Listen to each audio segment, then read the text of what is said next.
Welcome to Medmarc's webinar series. Today's presentation is titled FDA Enforcement in 2018 and 2019, Reading the Tea Leaves. I'm Kate Klaus, Staff Attorney in Medmarc's Risk Management Department. On behalf of Medmarc and today's presenter, John Avalonit, thank you for joining us. John Avalonit is an award-winning FDA compliance expert known for his business-savvy, pragmatic advice and engaging, friendly style.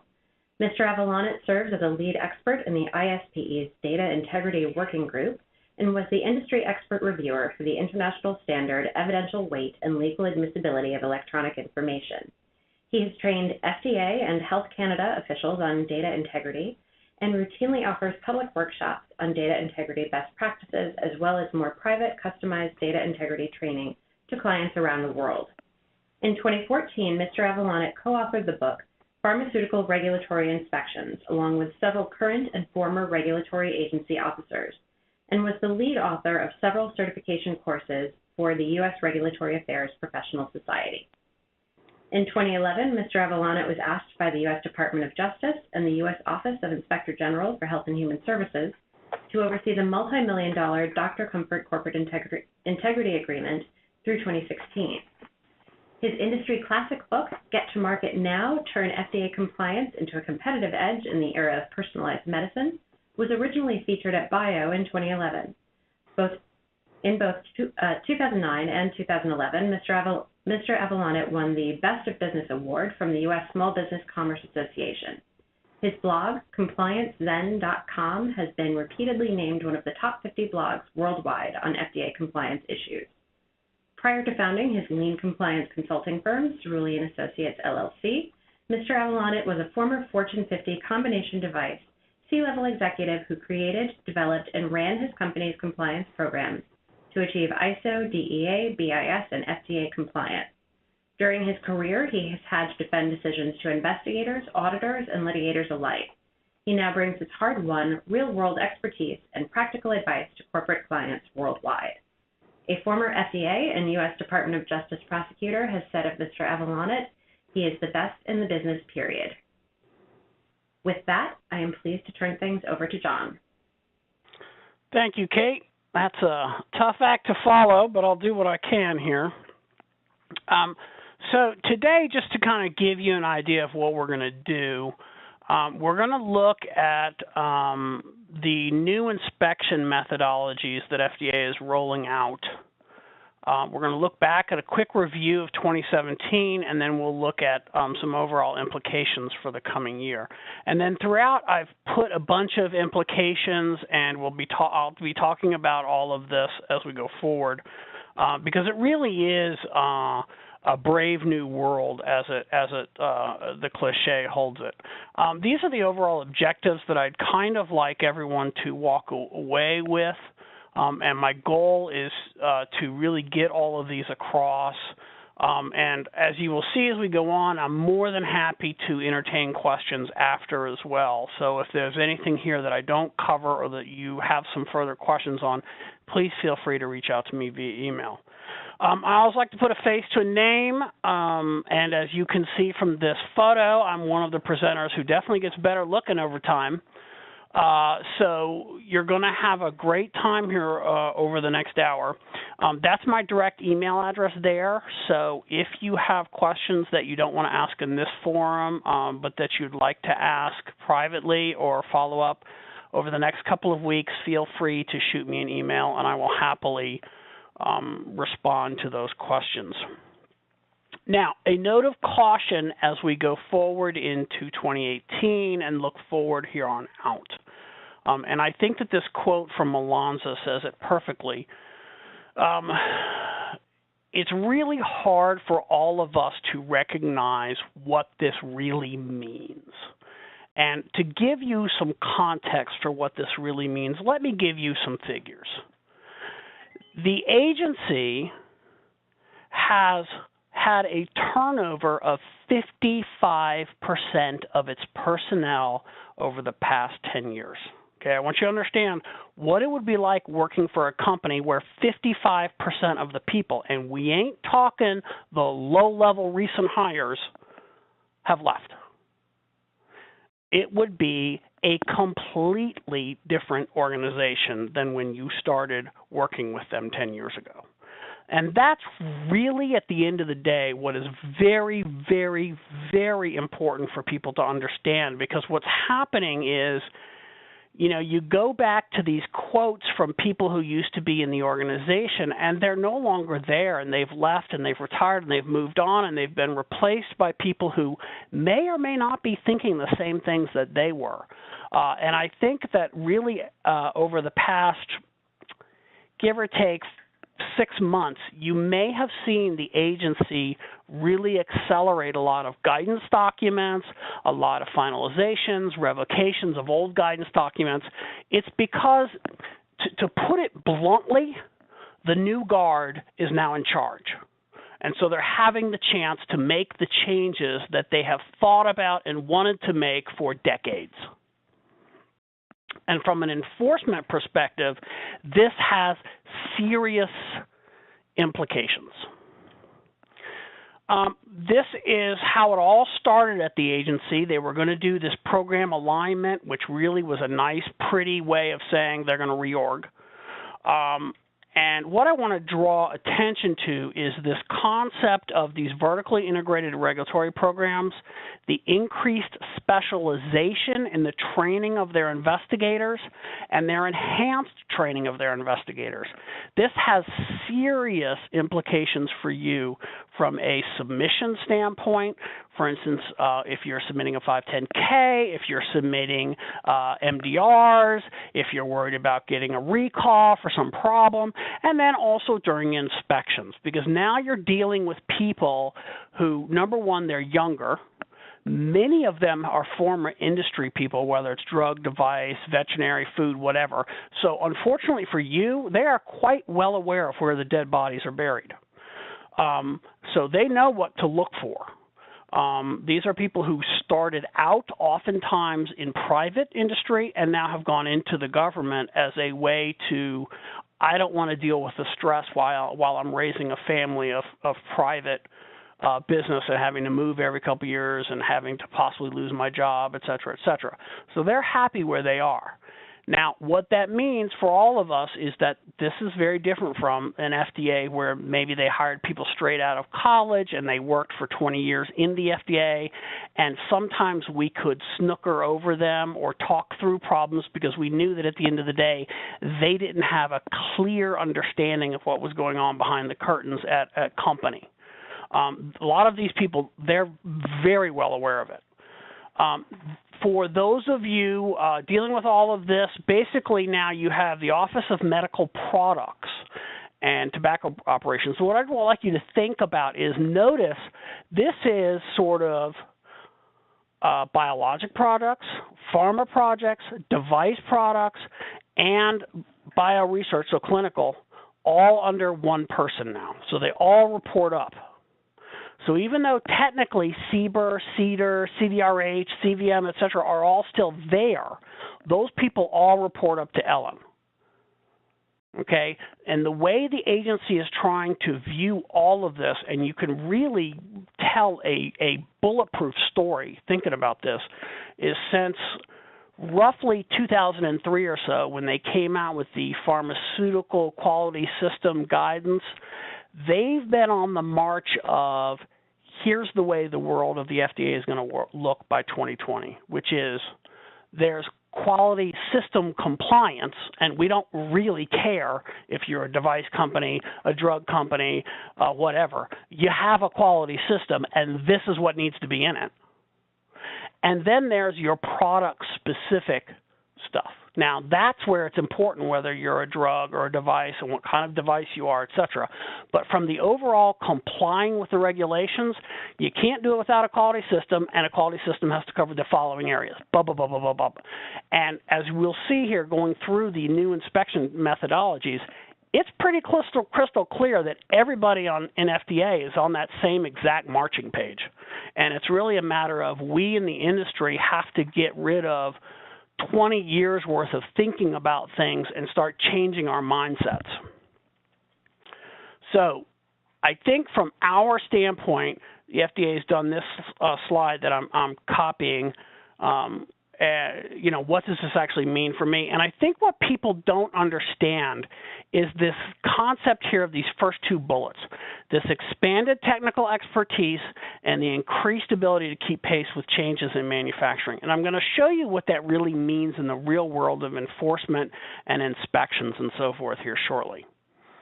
Now, there are two new inspection methods that the FDA has come up with. On the device side, we have MDSAP, and on the pharma side, under the rubric of the one quality voice, we have the new inspection protocol project or paradigm, NIPP. I can't even remember what the acronym stands for. But basically the way, and I'm going to talk about the NIPP first because I have a really good case study to illustrate for you what actually happens in these inspections under both the MDSAP and the NIPP.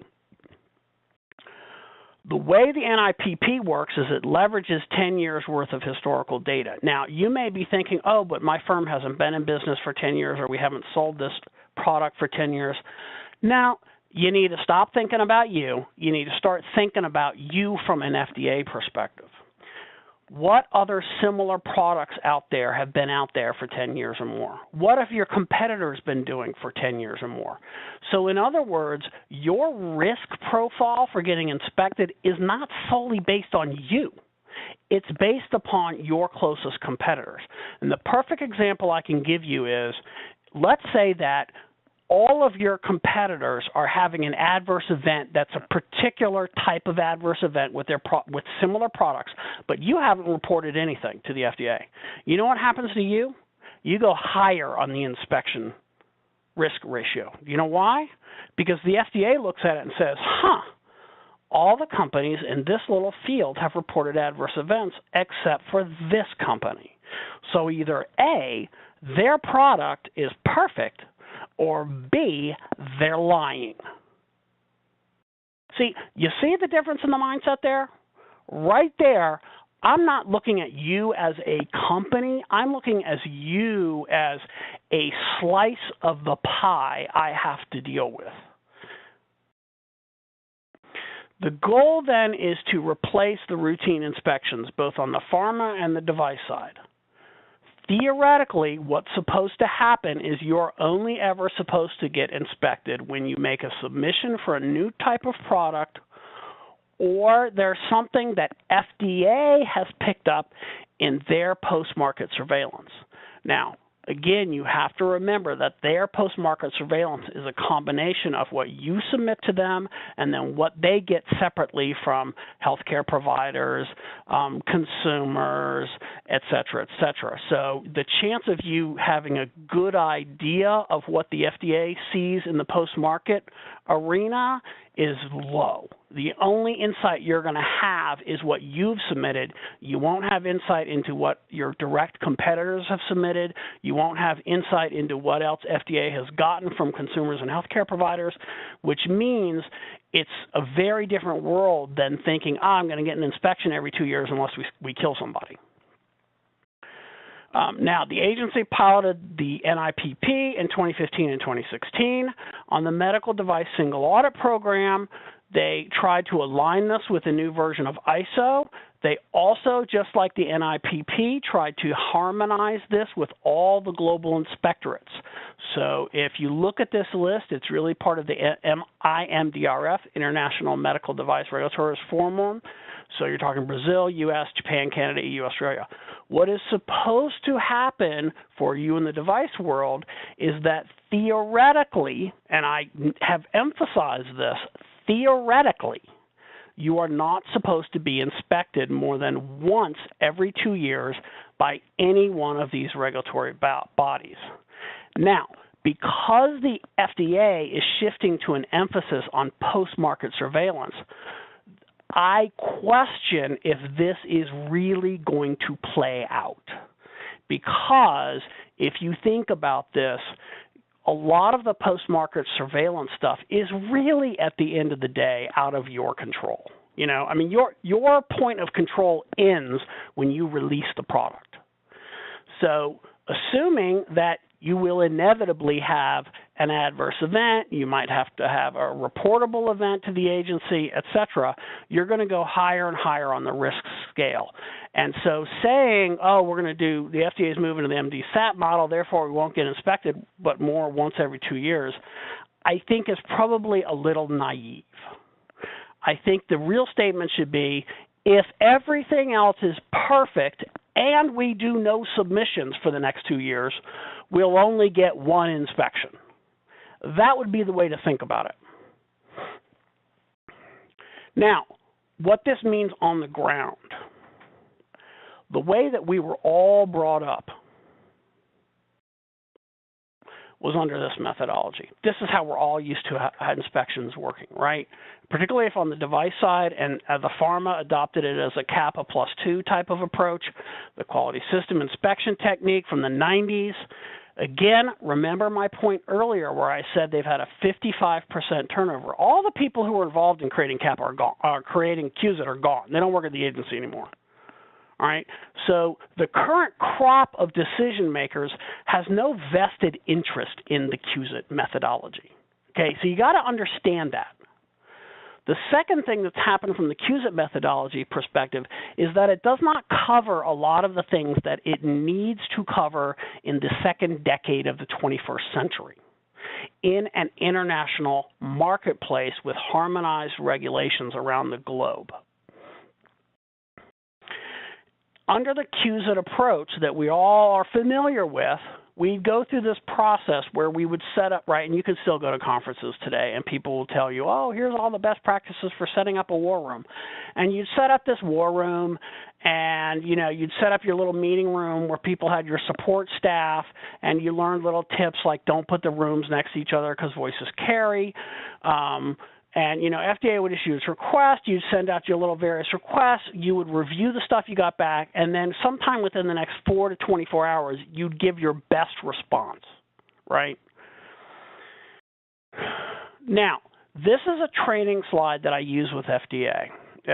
I've adjusted it slightly for the fact that we can't do this here sort of live and interactively, but basically, I'm sure that many of you have trained your people, have been trained using something that asks a question like this, that basically says during an inspection, the investigator asked for something, you can't find it, so what do you tell them, right? And these are usually the typical 3 answers that most people give. And then, of course, you go to these conferences, or at least I always did for the past 20-some years, and they would ask, well, how many people think this is, and then they would talk about the pros and cons of different answers. What FDA says now is that all 3 of these answers will give you an FDA 43. And let me tell you why, because it gives you insight into where the FDA is right now and where it's going. Give us another 24 hours to locate the record. Typically, this would be a standard, oh, okay, no problem. Here's the answer today from FDA. If I can go on Google and find anything I want in the world in less than 6 seconds, why is it you need another 24 hours to find something in the 4 walls of your building or that's on your network? I don't understand. Are you saying you're in less control of your environment than Google is of the entire internet on planet Earth? See, and that's not an argument you're going to win. The record's at another site. No problem. Pull up a webinar. Let's pull up that document. They can show it to us online. We're fine with that. That's going to be a problem for many of you, particularly if you have suppliers who are overseas, who don't speak English, etc. You need to be thinking about that. And we noted a discrepancy and opened a CAPA. All right, why is it that it took me to come here to find out that you had this problem? This says to me like your internal audits aren't doing a good job, which now I'm questioning the role of your senior management, and I'm questioning the effectiveness of your quality system, which now leads me to start questioning if your product is adulterated or not. You see the different mindset that is within the agency? And what happens is, under this old methodology of how we used to do it under QSIT and Kappa +2, under the NIPP and the MDSAP, the war room goes away. Because what they want is live access to your system. Oh, you use a training system or a spreadsheet? Perfect, pull it up. Show me. Yeah, I don't want to see the printed out records. And in fact, I have clients who will tell you The dead giveaway you're getting the new inspection methodology is 2 investigators roll up and they have iPads. They are not interested in collecting paper records. They want your documents on USB. So things to think about, these are team-based inspections. Remember when I said a few slides ago they're doing increased specialization and enhanced training? The way that NIPP and MDSAP are supposed to work is that there's 2 guys who show up. One person is a quality systems and data integrity person. He does not know what kind of product you make, and he doesn't care what kind of product you make. He wants to know about your quality system and how you ensure all these records are reliable. The other person is the specialist. He doesn't care about your quality system. He cares about your product. And how does it compare to your competitors' products that he has insights into? And what are you doing to address this issue that your other competitors might be having? Are you having that issue? If you're not having that issue, why aren't you having that issue? Because everybody else in the industry is having that problem. What my clients who've undergone this say is, look, first of all, at the end of the day, it's really good. It's really, really positive. But the first 2 times you go through this, it's really disheartening because it's like undergoing 2 different inspections at the exact same time.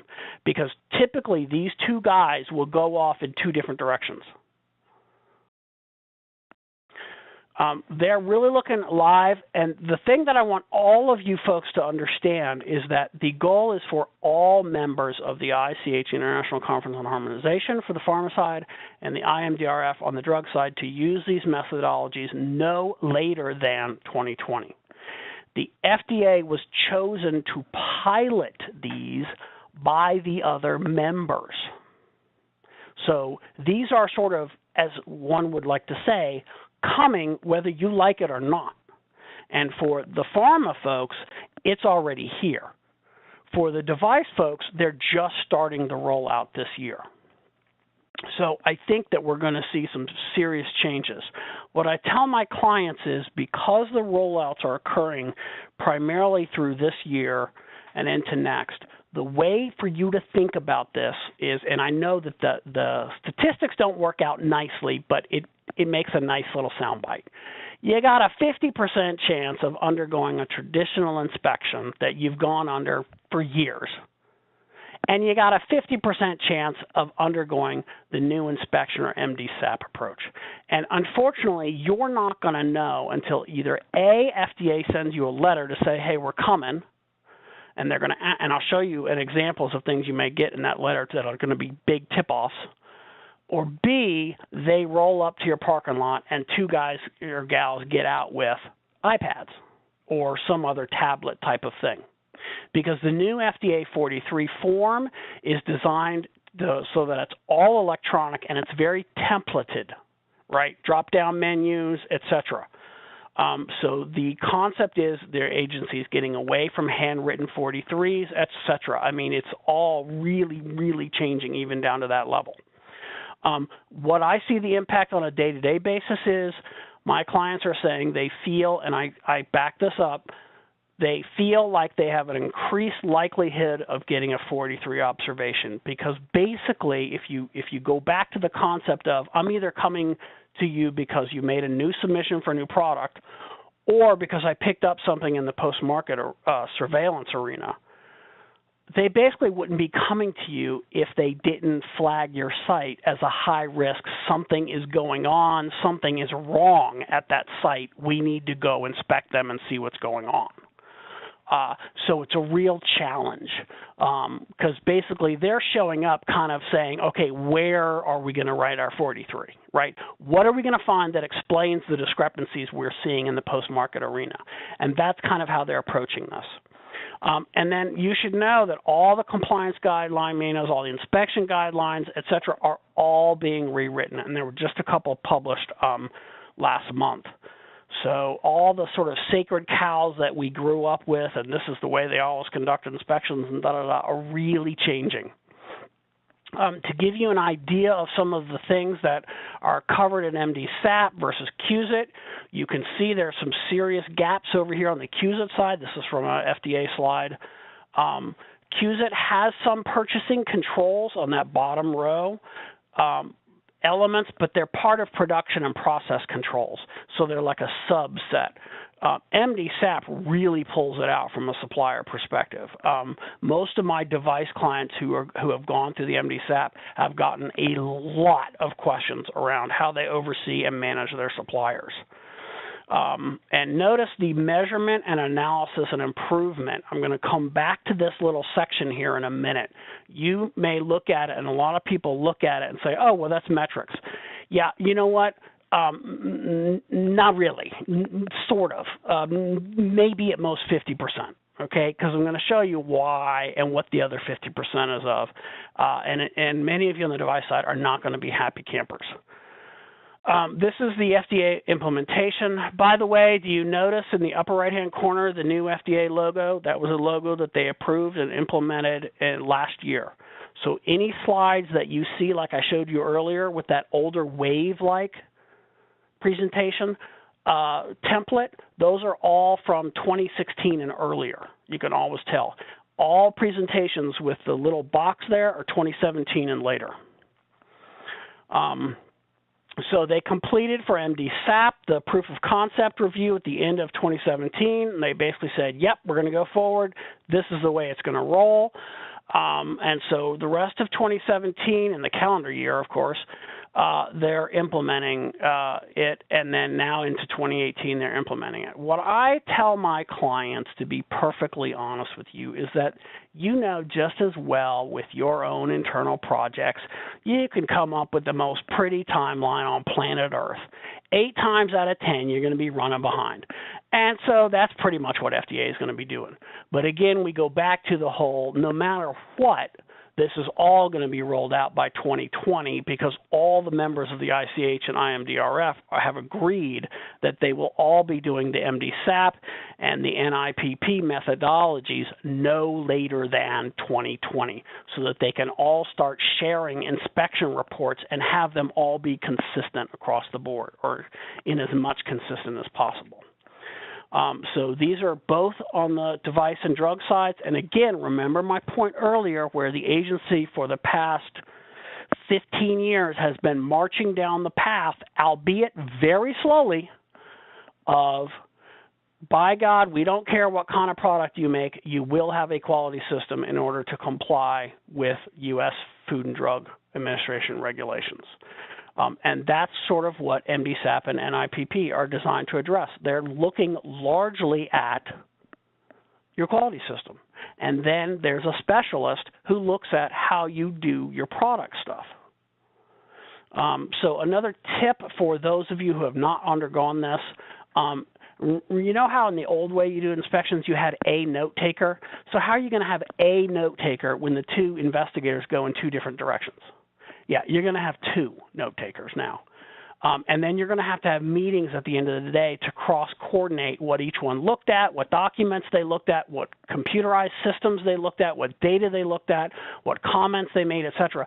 So when you undergo an inspection, you must budget for an hour-long meeting after the investigators leave every single day so you can compare notes. Because you're basically, again, undergoing 2 inspections at the same time.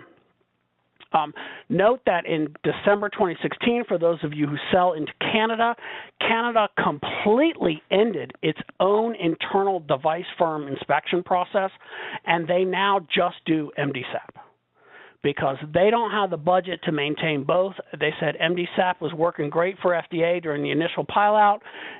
We're a big fan of it, and forget it, we're just doing MDSAP. So if you sell into Canada and are subject to Health Canada inspections, you will undergo just the MDSAP inspection, period. Now, I think there's 3 hidden implications for this. One I've already touched upon. You do have a greater 43 chance because, again, once they finish this rollout, at that point, you should only be being inspected when either A, you make a new product submission, or B, there's something in the post-market arena that's flagging you and or your products as a red flag problem child. So I think the other two, the lose touch and laxity, these are my concerns. You know how in quality and compliance, oftentimes we use the stick of, well, FDA is going to come at the next inspection next year or in 18 months because that's on their 2-year thing and come and find this, so we need to fix this. See, that stick goes away. And I want you to think about it from the context of how many people in your firm are going to be paying attention to you and how important compliance is when they haven't seen FDA in 5 or 6 years. Right? It's going to be really problematic for many of you. And, you know, I'm working right now with some of my clients to figure out ways to how to, in essence, sell compliance internally. And I hate to use that phrase, but basically that's what you've got to do, because you can't use the big stick anymore. You have a tiny stick and a big carrot. And if you don't have a big carrot, you're going to have this little tiny stick and nobody's going to pay attention. So I think we need to be cautious as an industry as we go forward this year and next year that we may perceive a laxity, or people outside of the compliance arena may perceive a laxity, and what's going to come back is it's going to really hammer you. And what I fear is going to happen is many quality directors, regulatory affairs directors are going to find their jobs at jeopardy, because basically senior management is going to play the blame game, and you know they will. That's the way the world works. Why didn't you protect us and da-da-da for this? I understand we didn't give you the budget. I mean, they won't tell you that, but you know that's what happens. Because we didn't perceive it as a big issue, because we didn't see a lot of other companies getting in trouble. But all of a sudden now we are. And it's got to be somebody's fault. And who else is going to take the blame?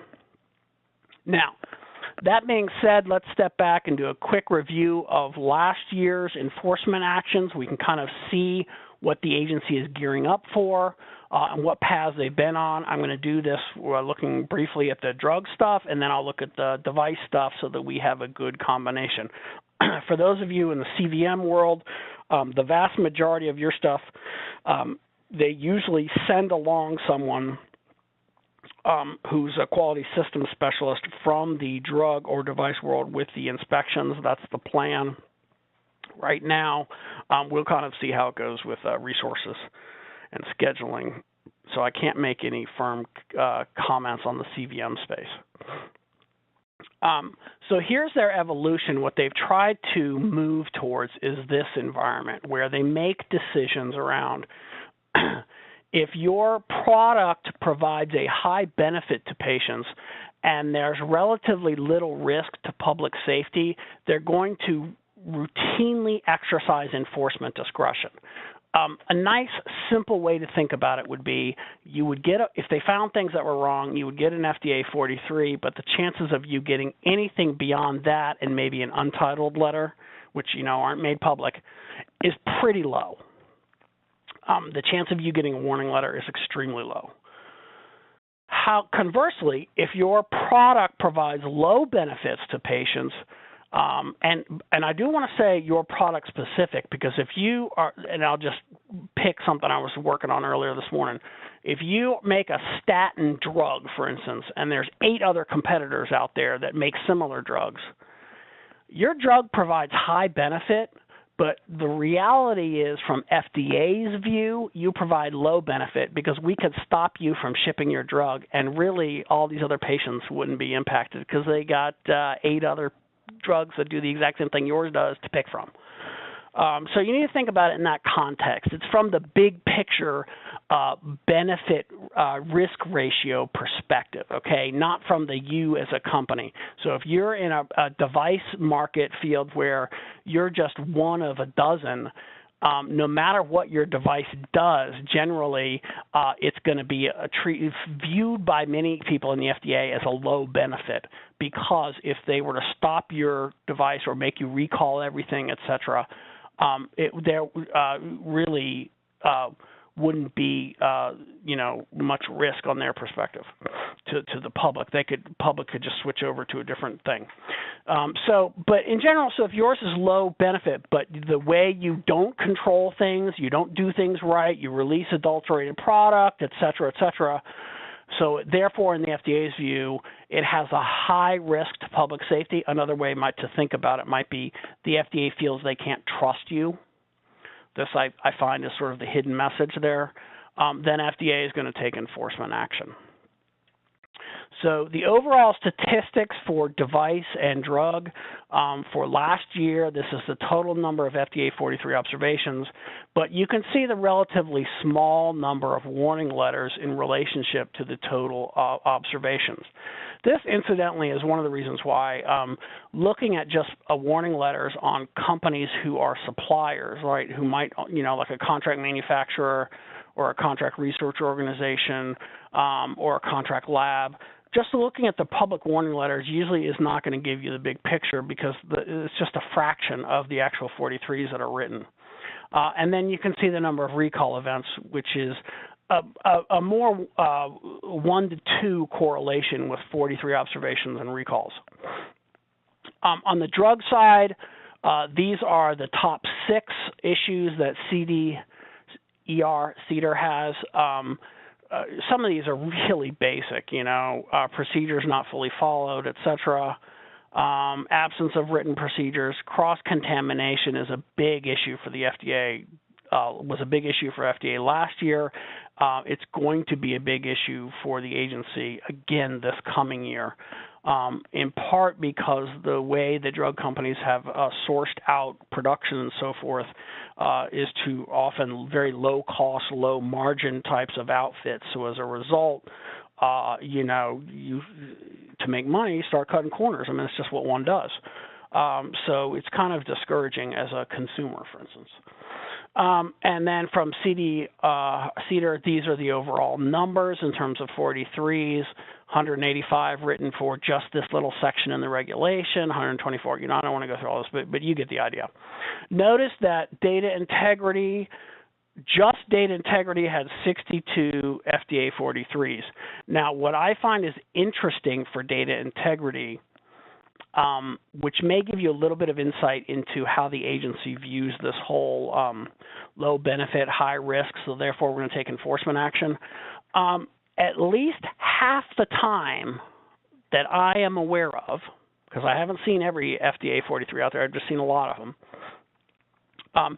If you get a FDA 43, you have a 50% chance, although I have some FDA friends who would tell me it's at least 55 to 60, but 50% chance of getting a warning letter from one FDA 43 related to data integrity. Because basically the agency is saying, we've discovered that we cannot trust the information you're telling us, and therefore we're serving you a warning that you are on the road to getting all of your products labeled as adulterated and being forced to pull them all off the market until you get your act together. So even though, there were thousands of FDA 43s written and less than 600 warning letters issued, the way to think about it is that almost for every 2 FDA 43 observations on data integrity, at least on the drug side, there's 1 warning letter issued. So data integrity continues to be a massive issue for the FDA. And I don't know if any of you saw, there was a presentation given by the head of enforcement last month, I think, where he basically said at this point for every department within the U.S. Food and Drug Administration, data integrity is absolutely mission critical. And I'm going to show you why that's sadly coming to be true on the device side here in a second. These are the implications for those of you on the pharma side. It's really a back to basics and key science that the agency folks are looking at, not your detailed, totally complicated stuff, but just your basic, why are you doing retesting here? What is the methodology? What is the scientific rationale behind it, et cetera? Or new injections, et cetera. And then what I think is going to happen, although again, I'm not a lawyer, I've only seen them played on TV, is that I think you're going to see an increase in product liability litigation that's increasingly savvy consumers and lawyers are following the FDA and its enforcement actions. and I think you're going to see an increase in disgruntled shareholder litigation. There's been several notable cases recently where FDA 43s and warning letters led to shareholders and investors filing suit against the top executives of the firm for lying and so forth. And I think I might even have one example in here. CDRH on the device side, again, we have the CAPA thing because, right, what's the first thing FDA does when they show up? They continually ask for the CAPAs. But notice the inadequate complaint handling procedures. Again, the agency is shifting towards this post-market surveillance thing, so they're asking more and more about how do you handle complaints, how do you handle complaint investigations and reporting. Because, again, I mentioned that for MDSAP, and I'm going to talk about data integrity and cybersecurity here in a minute. This is going to be a key target location for FDA on these two topics. And then these other issues here. Notice, again, all three of these touch upon data integrity and cybersecurity. And again, number 5, lack of MDR or effective MDR procedures, again, touches upon the post-market surveillance environment and priority focus of the agency. These are the overall numbers from a CDRH perspective. You can see there's much more FDA 43s written to the device industry than there are to the drug industry. And so we're seeing a continued ramp up of enforcement here because, again, if we're going to move towards a post-market environment of monitoring, much like Europe does, just so that everyone understands, the FDA is going to move towards more of that European model of the post-market monitoring. Then what you're going to end up seeing is when they come in, as I said earlier, they've detected a signal, so the chance of you not getting a 43 is pretty low. Because otherwise they wouldn't be coming to you. Now, CDRH and data integrity. You know, it used to be that and I always used to tell people on the device side, look, when it comes to data integrity, you got two options. You can either kick back, pop some popcorn, and watch the fun on the pharma side, or you can say, hey, they're clearly going after pharma first as easy pickings. It's only a matter of time before they come after us. So sadly, of course, for the many firms that have ignored that, I think you're going to be in a hard road to hoe over the next couple of years. In September, the first week of September of 2017, the first set of CDRH investigators received the detailed how to inspect for data integrity training. The FDA has decided these are the specific citations that will be used for data integrity issues. I put them there so you can go forth. And in September, FDA did inform all of the CDRH investigators that they're all going to receive data integrity inspection training over the course of the next 4 to 9 months. Because, again, if we go back to head of enforcement or as enforcement speech, data integrity is now mission critical for FDA because if they cannot rely upon the trustworthiness of the information you tell them about, then everything else is irrelevant. The one thing I would want to give is a tip for you all. The easiest way I know to know if you are going to have, if it's going to be a citation around data integrity is you can look for any regulation from FDA. You can actually also look on the SEC side too because they have big concerns about data integrity now as well. Regulation, statute, or guidance for the word years, not year, but years, the plural, data or record, or even document, but you got to be careful about document because sometimes it could be a verb. That's going to be a citation point.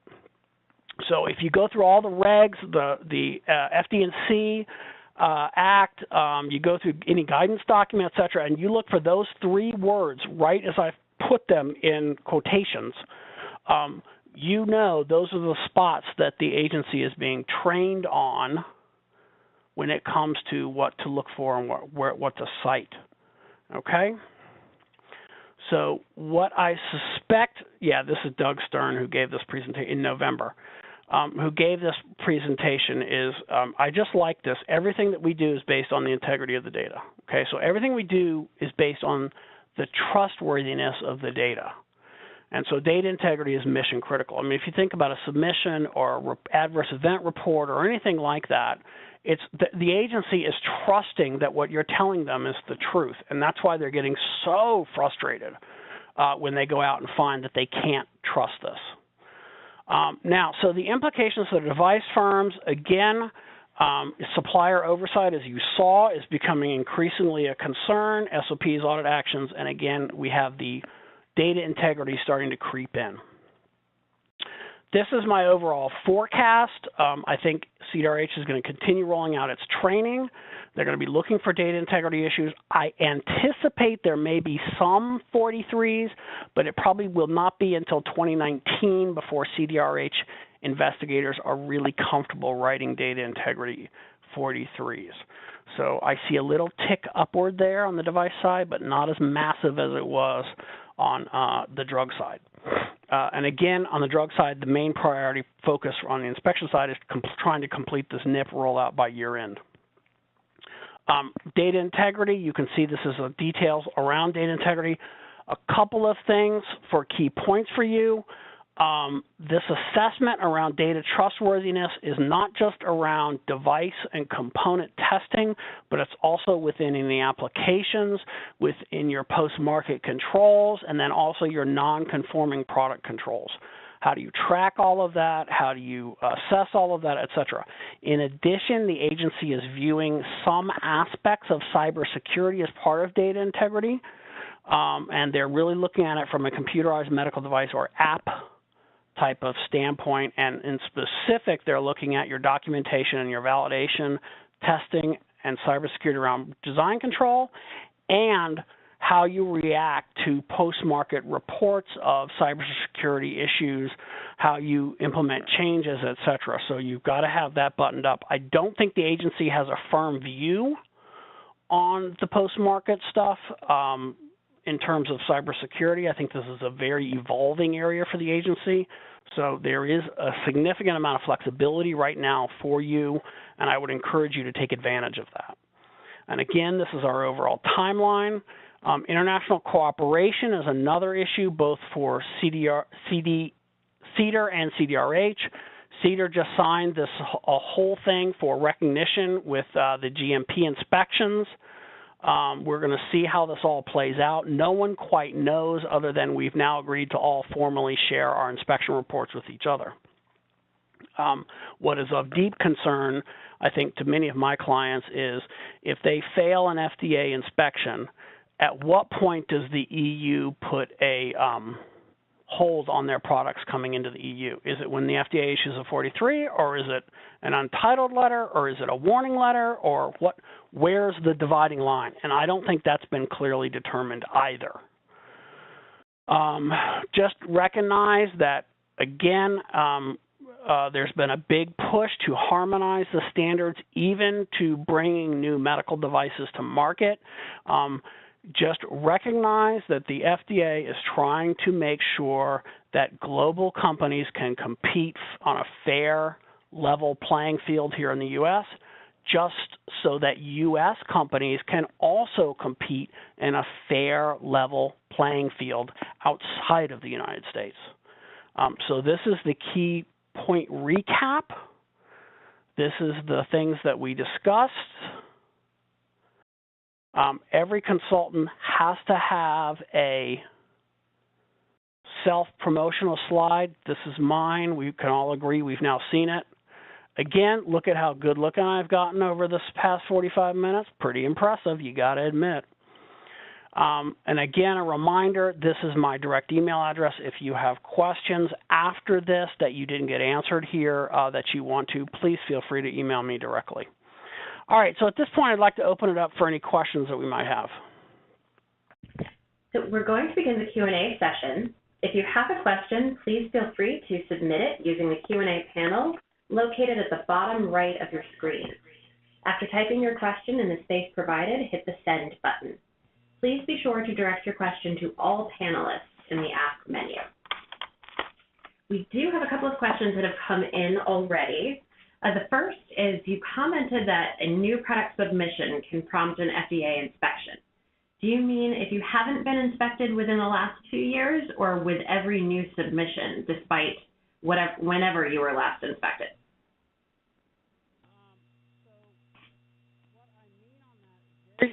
So what I mean on that is very simple. What the FDA has said very clearly is that whenever they receive a new submission, period, they are going to. So on the device side, that would be like a 510K, not like I'm submitting some supplemental information.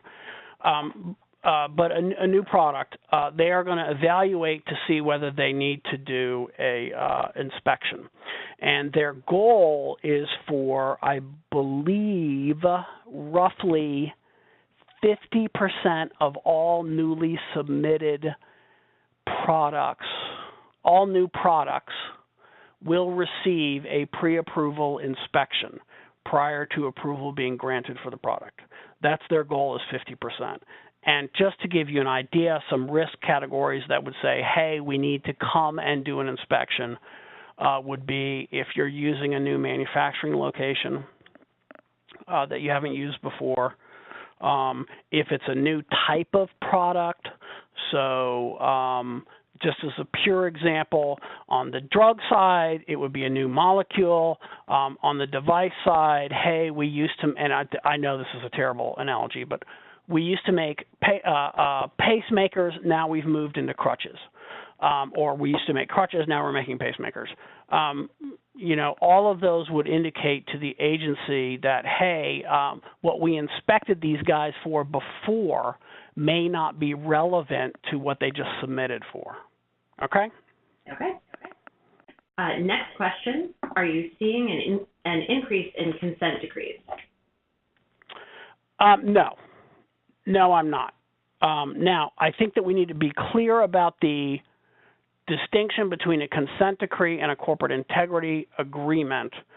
Consent decree is basically the worst of the worst. That's kind of this is your last gasp chance to keep your products on the market. The corporate integrity agreement is much more geared towards, we know that you have people within your organization who are intentionally not doing the right things. If you will agree to change your ways and your behaviors, we will let you to continue doing business.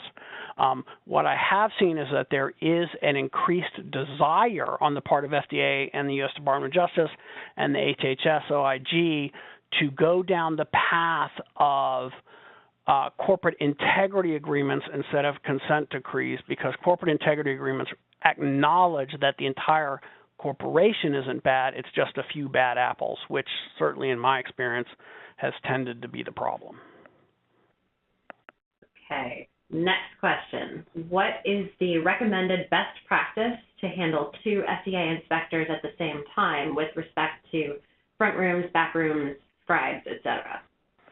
Right. So basically, as I tried to show, you're not going to have a back room. You're going to have a front room. And the way that because they're not going to want you to, I don't want all these documents and papers. I don't want you to sort through all this stuff. I want to see the system live. Show me Bill's training record. No, don't print it out. Pull up your training management system or your spreadsheet or whatever you use on that projector right there and show me. And so what my clients have found is that typically it helps to have a room, and obviously no one has rooms set up this way, so you're going to have some of these that are portable, that have 3 projectors in them, and you're going to have 3 computers hooked up to these. Because what they're going to do is, and I'll just give you a perfect example, and we'll stick with training, okay? Just something incredibly simple. Show me on screen A the training record for Bill Smith. Okay. On screen B, show me the validation that you did for your training system. All right. On screen C, show me the change controls that you've done over the past 18 months for the training system. And they're going to go back and forth. Likewise, for production records, they may say, show me Bill Smith's training record, okay? On screen B, show me the validation for the section of the manufacturing floor, I don't know, SAP, proficiency system, whatever, that Bill Smith works on. All right? show me on screen C the audit trail for Bill Smith's activities on Tuesday, February 12, 2016. Okay, and they're going to cross-reference those. Does that make sense? Another tactic that they also have under the NIPP and the MDSAP, which is going to be very difficult for a lot of firms, it's going to be really eye-opening, because I've certainly watched it be very eye-opening, is they pick someone on the factory floor, let's just say, or in the lab, and they'll say to that individual, show me what you're doing right now. And that individual will say, I'm doing blankety blank, whatever it is. And then they'll say, okay, show me where the SOP is that you're following. And they're going to give the guy roughly about 15 minutes to find this SOP, right? The actual worker, not the quality system person, but the actual worker. That's who they want to find the SOP, because this is what he's supposed to be doing on an everyday job. If he can't find the SOP he's supposed to be following in 15 minutes, now I got serious questions as to whether he's actually following that SOP. But then here's the real kicker. Now I turn to Bill Smith's supervisor and I say, all right, you just saw what he did. Show me in the system's audit trail what he just did. And they wait to see what happens, because they know that even though the GMPs require data review that includes audit trail reviews, they know people aren't doing it. So now they're pushing back to say, are you really complying? Because you've been saying you're complying.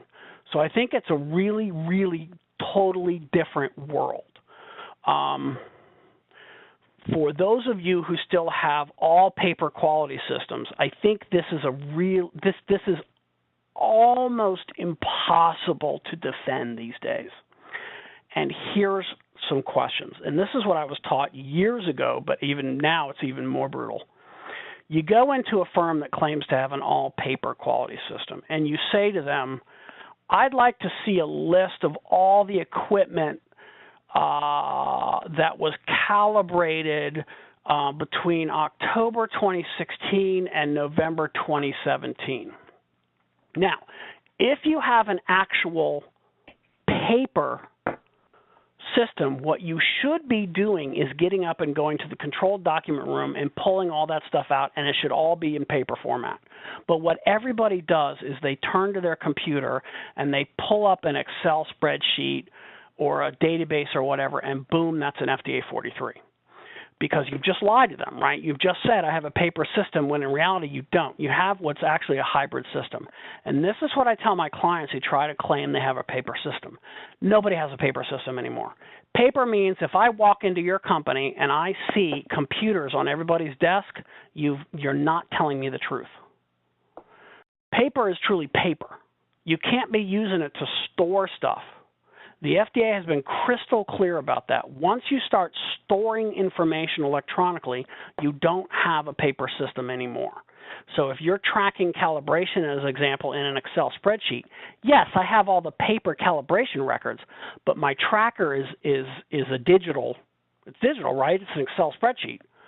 That is now a hybrid system, and that's basically the way you need to think about it. So in this type of model of inspection, what you would say is we use the Excel spreadsheet to track when training or when calibration occurs, and then we file and retain all of the calibration certificates, et cetera, Would you like us to get you any of those?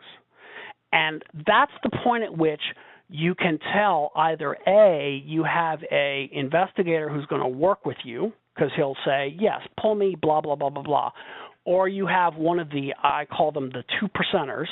These are the investigators who are bound and determined to give you a 43 before they walk out of your building, no matter what you do, who will recognize that you're using an Excel spreadsheet and gamble that you probably don't know FDA's requirements around when a spreadsheet is supposed to be validated and when you don't have to worry about it. And so then they will start asking you questions about how you secure that spreadsheet, prevent tampering to it, blah, blah, blah, blah, blah.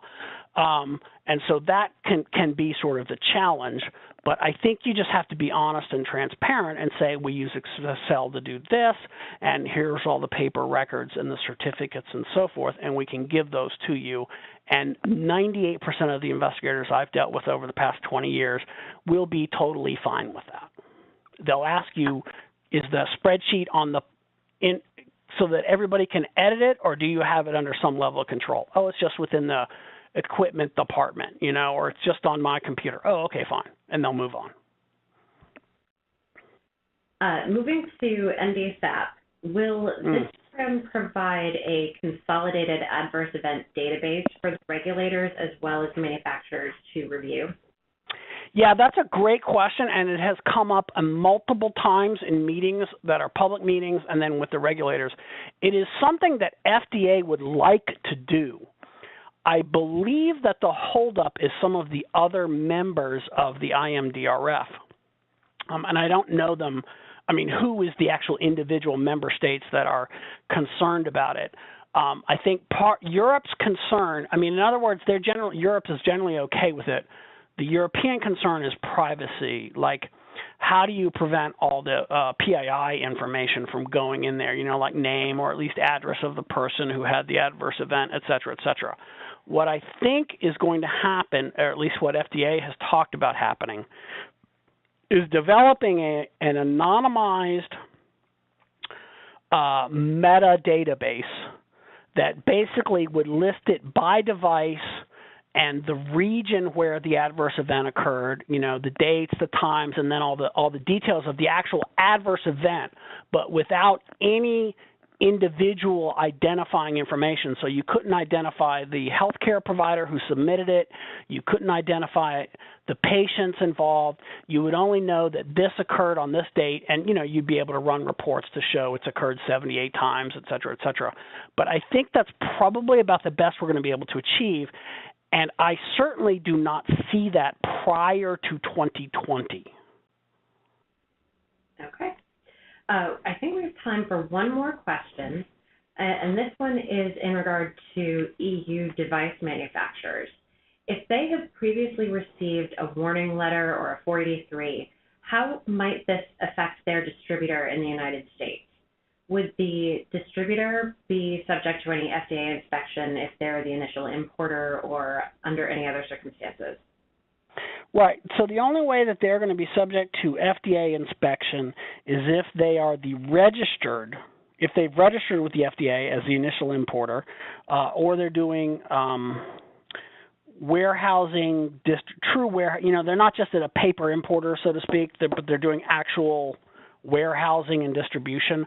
Those are the only times that they would be subject to an inspection. And if it was an inspection that was a follow-on due to an inspection in Europe of the actual device maker, it would probably be related to very much around how are you controlling and tracking this product, and really what the agency would be driving at, to be perfectly honest with you, is prove to us that if we told these guys in Europe that they had to issue a recall, you would be able to do a good job with the information you have pulling this adulterated product out of the U.S. market, or at least tracking it down to, the consignees? I can't remember the name of the first tier that you ship it to. Consigliere, something, I don't know. I just can't remember it off the top of my head now. But that's all that they would be looking at. So in other words, they're really not going to be concerned about your CAPA system and your quality system, because it's not really that expected that you would have that. They're just going to be more interested about tracking. And so by and large, the folks that I've talked with who are just like that, they're distributors or first-tier importers, the vast majority of them, as long as you can prove that I can track and trace this stuff, and I know who I sent it to, when I sent it to them, I know how to get in touch with them, and that you're not making up that information on the fly, right? You've had those records, they're reliable. You're going to be completely fine. Well, thank you very much, John. You managed to cover an enormous amount of information in a short period of time. I know our listeners appreciate your insights.